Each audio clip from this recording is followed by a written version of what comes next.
Friends, ఇప్పుడే అందిన వార్త రేపటి నుంచి తెలంగాణలో బంద్, ఇవన్నీ కూడా మూసివేత అంటూ లేటెస్ట్ అప్డేట్ అయితే రావడం జరిగిందండి. సో వివరాలు ఏంటనేది కూడా వీడియోలో తెలుసుకుందాం.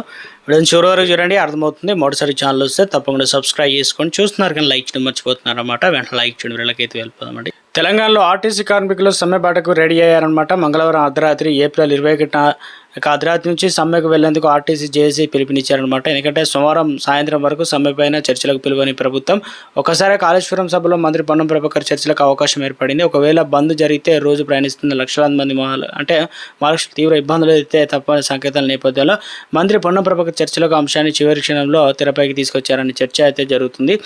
ఆర్టీసీని ప్రభుత్వంలో విలీనం, కార్మిక సంఘాల పునరుద్ధరణ సహా పలు డిమాండ్లు పరిష్కారం ధ్యేయంగా ఆర్టీసీ జేఏసీ సమ్మెకు అయితే పిలుపునిచ్చింది. ఇక తెలంగాణలో ఆర్టీసీ సమ్మె సైరన్ ముఖ్యంగా తెలంగాణ రోడ్డు రవాణా సంస్థలో కార్మిక సమ్మె సంకేతాలు తీవ్రంగా కనిపిస్తున్నాయి. తమ డిమాండ్లకు సంబంధించి సాధన కోసం కార్మిక సంఘాలు సమ్మెకు అయితే సిద్ధమయ్యాయన్నమాట. ఇక ఈదురు వెంకన్న థామస్ రెడ్డి నేతృత్వంలో ఆర్టీసీ జేఏసీ సమ్మెపైన తీవ్ర కసరత్తు అయితే చేస్తుంది. అన్ని డిపోల పరిధిలో మీటింగ్లు ఏర్పాటు చేసి కార్మికులు సన్నద్ధం చేశారు.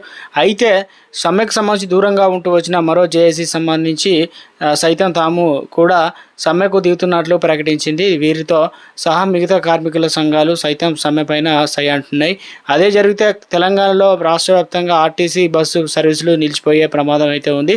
నేపథ్యంలో ఏం జరుగుతుంది అనేది టెన్షన్ చాలామందిలో వెంటాడుతుంది. సమస్యల పరిష్కారం పైన స్పష్టమైన హామీ రావాలని చెప్పేసి ఆర్టీసీ జేఏసీ నేతల మాట అన్నమాట. ప్రభుత్వంతో పలుమార్లు ఉద్యోగ సంఘ నేతలు చర్చలు జరిపినప్పటికీ ఎలాంటి స్పష్టత రాలేదని, అందుకే సమ్మె తప్ప వేరే గత్యంతరం లేదని చెప్పేసి జేఏసీ నేతలు చెప్తున్నారు. చివరి క్షణంలో మంత్రి పొన్నం ప్రభాకర్ ప్రకటన, ఆర్టీసీ కార్మికులు కోరుతున్న డిమాండ్లు మెజారిటీ అంశాలు ప్రభుత్వం సానుకూలంగా ఉన్నట్టు తెలుస్తుంది. అయితే ప్రధాన డిమాండ్లు అయినటువంటి ఆర్టీసీని ప్రభుత్వంలో విలీనం చేయడం, యూనియన్ల పునరుద్ధరణ విషయంలో పేజీ వస్తుంది. రెండు తమ పరిధిలో లేవని చెప్పేసి మంత్రి పొన్నం ప్రభాకర్ అయితే ప్రకటించిన తర్వాత సమ్మెపై జేఏసీ స్పష్టమైన పిలుపునిచ్చింది. ప్రధాన డిమాండ్ల విషయంలో జేఏసీ నేతలు పట్టు విడలేం లేదు. నేపథ్యంలో సమ్మె చేస్తే ప్రభుత్వానికి లేని తలనొప్పి ఎందుకని చెప్పేసి భావించినట్టు సమాచారం. అందుకే కాళేశ్వరం సభ వేదిక మంత్రి పొన్నం ప్రభాకర్ ఈ అంశంపైన కీలక ప్రకటన చేశారనమాట. నిత్యం 60 లక్షల మంది ప్రయాణికులు, అందులో 35 లక్షల మంది, ఇక అదేవిధంగా 35 లక్షల కిలోమీటర్లు ప్రయాణం చేస్తున్నారు. 10,000 బస్సులు పేద